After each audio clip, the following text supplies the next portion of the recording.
So guys ये है Redmi का न्यू स्मार्टफोन Redmi Note 12 जिसको कल इंडिया में ऑफिशियली लॉन्च कर दिया है। अब ये जो फोन है दोस्तों ये एक 4G स्मार्टफोन है और मिड रेंज सेगमेंट में लॉन्च हुआ है।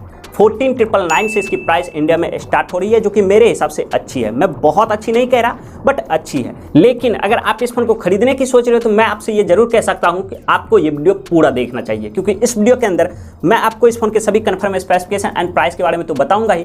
इसके अलावा यहाँ पे ऑफर्स वगैरह क्या क्या दिए गए हैं, इसका फर्स्ट सेल कब से स्टार्ट होगा और प्राइस के अकॉर्डिंग यहाँ पे कमियां क्या क्या देखने को मिलती है इसकी भी जानकारी दूंगा, और साथ में इसके अल्टरनेटिव के बारे में भी बताऊंगा।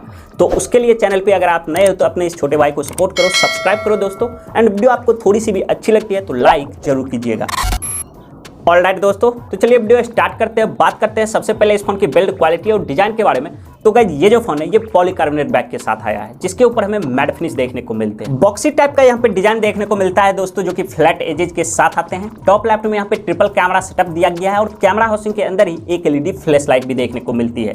फ्रेम के बारे में बात करते हैं तो वो यहाँ पे प्लास्टिक का है, जो कि फ्लैट रखा गया है, जिसकी वजह से फोन को आप जब भी हाथ में लेते हो तो ग्रिप काफी अच्छी मिलती है और फोन काफी हैंडी भी फील होता है, क्योंकि इसका वेट डिस्ट्रीब्यूशन काफी अच्छा है। वैसे ये फोन उन लोगों के लिए भी काफी अच्छा है जो इस प्राइस पे अच्छे डिजाइन के साथ साथ स्लिम और लाइट वेट वाला फोन रखना पसंद करते हैं, क्योंकि इस फोन के अंदर 7.9 mm का थिकनेस दिया गया है और 183.5 ग्राम इस फोन का वेट है। बाकी फ्रंट के बारे में बात करते हैं तो यहाँ पे ग्लास लगा है, जिसके ऊपर कॉर्निंग गोरिल्ला ग्लास 3 का प्रोटेक्शन भी दिया गया है।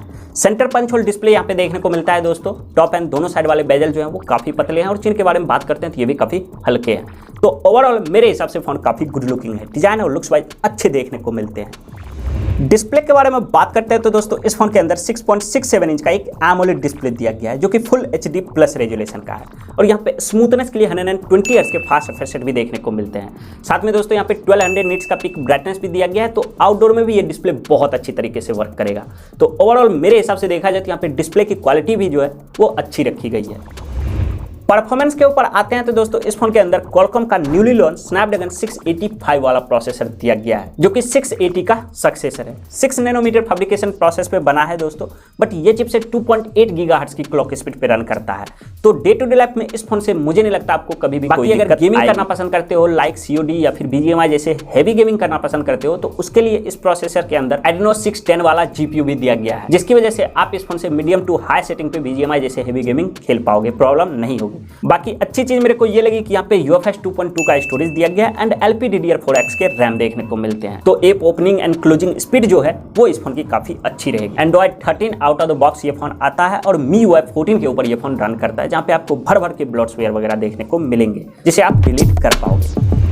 अब अगर इसके बैटरी कैपेसिटी के बारे में बात करते हैं तो गाइस इस फोन के अंदर 5000 mAh की बैटरी दी गई है, जो कि मेरे हिसाब से अच्छी चीज है। एक नॉर्मल यूजर्स को ये बैटरी लगभग 1.5 से 2 दिन का बैकअप आराम से निकाल कर देगा। और इसके अंदर जो प्रोसेसर लगा है वो काफी पावर एफिशिएंट भी है, क्योंकि 6 नैनोमीटर फैब्रिकेशन प्रोसेस पे बना है। तो सिंगल चार्ज में आप इस फोन से अच्छी बैटरी लाइफ एक्सपेक्ट कर सकते हो।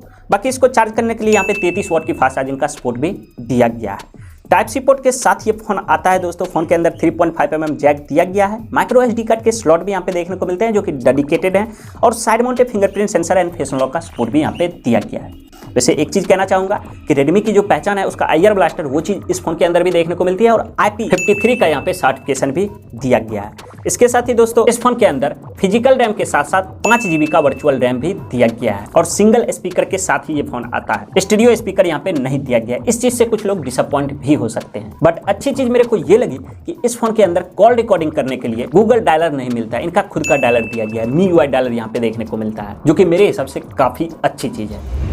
खैर अब गाइस अगर हम आ जाते हैं इसके कैमरे के ऊपर, तो पीछे की तरफ यहाँ पे 3 कैमरा दिए गए हैं। मेन कैमरा 50 मेगापिक्सल का है, जो कि आपको मैक्सिमम 30 fps पे 1080p वीडियो रिकॉर्डिंग करके देगा। एंड दूसरा सेंसर यहाँ पे 8 मेगापिक्सल के दिए गए हैं, जो कि एक अल्ट्रा वाइड सेंसर है। तीसरे सेंसर यहाँ पे 2 मेगापिक्सल के देखने को मिलते हैं, और सेल्फी के बारे में बात करते हैं तो वो यहाँ पे 13 मेगापिक्सल का दिया गया है, जिससे आप मैक्सिमम 30 fps पे 1080p वीडियो रिकॉर्डिंग कर पाओगे। तो कैमरा सेटअप जो है वो मेरे हिसाब से डिसेंट है, मैं बहुत अच्छा नहीं कह रहा। बाकी कैमरे के अंदर HDR, panorama, night mode, slow motion जैसे कई सारे कैमरा फीचर्स भी दिए गए हैं। तो गाइज यही थे इस फोन के सभी ऑफिशियल स्पेसिफिकेशंस। प्राइस के बारे में बात करते हैं तो गाइज इसको 6GB 64GB and 6GB 128GB के सिर्फ और सिर्फ 2 मॉडल में लॉन्च किया गया है। जो बेस मॉडल है 6GB 64GB उसकी प्राइस 14,999 रखी गई एंड सेकंड मॉडल को 16,999 में लॉन्च किया गया है। मतलब 15 और 17,000 रुपये का ये फोन इंडिया में लॉन्च हुआ है, जो कि मेरे को ठीक ठाक लग रहा है। वैसे अच्छी चीज़ मेरे को यहाँ पे ये नजर आई है कि 1000 रुपये का डिस्काउंट भी मिल रहा है ICICI बैंक के कार्ड के ऊपर। अगर आप खरीदने की सोच रहे हो, एक ऑलराउंडर फोन लेने की सोच रहे हो, तो ये फोन आप परचेज कर सकते हो, प्रॉब्लम नहीं आएगी। 6 अप्रैल से इसका सेल स्टार्ट हो रहा है। लेकिन दोस्तों प्राइस के अकॉर्डिंग इस फोन के अंदर कुछ कमियां भी देखने को मिलती है, और अब चलिए हम उसके बारे में भी बात कर लेते हैं। तो पहली कमी जो मेरे को इस वाले स्मार्टफोन के अंदर नजर आई है दोस्तों, वो है इसके कैमरा सेटअप में। पीछे की तरफ यहाँ पे जो 3 कैमरा दिया गया है वो अच्छा है और काफी अच्छे फोटोज भी निकाल कर देता है। बट प्रॉब्लम है इसके सेल्फी कैमरे में, क्योंकि यहाँ पे 13 मेगापिक्सल का ही सेल्फी कैमरा दिया गया है, जबकि इसको बेटर किया जा सकता था। और ये फोन 15 से 17,000 रुपए की प्राइस तक जाता है, जो कि मेरे हिसाब से ये चीज बिल्कुल भी सेंस नहीं बना रही है। इसकी जगह पे 16 मेगापिक्सल का सेंसर कम से कम देखने को मिलना चाहिए था, ऐसा मेरा मानना है। दूसरी कमी दोस्तों जो मेरे को इस वाले स्मार्टफोन के अंदर नजर आई है वो है इसके परफॉर्मेंस में।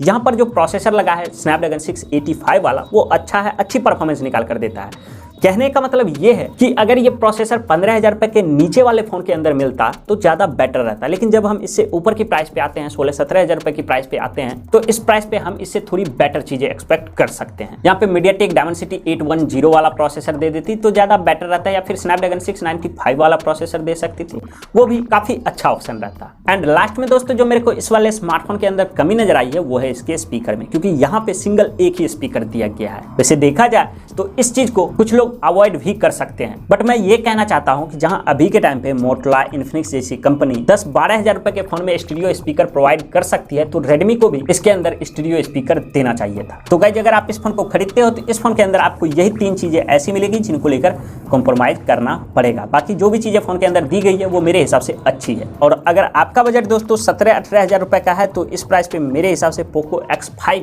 आपके लिए बेस्ट ऑप्शन रहेगा। उस फोन की तरफ जा सकते हो जहां पे आपको बहुत कम जगह पे कॉम्प्रोमाइजेस देखने को मिलते हैं।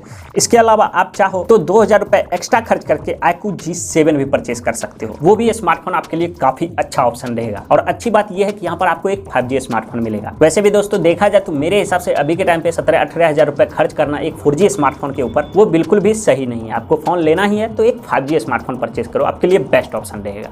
तो गाइज बस इस वीडियो में इतना ही। पसंद आए दोस्तों तो वीडियो को लाइक कीजिए, शेयर कीजिए, और चैनल पे पहली बार आए तो सब्सक्राइब कीजिए। मैं मिलता हूं दोस्तों अगले वीडियो में, तब तक के लिए जय।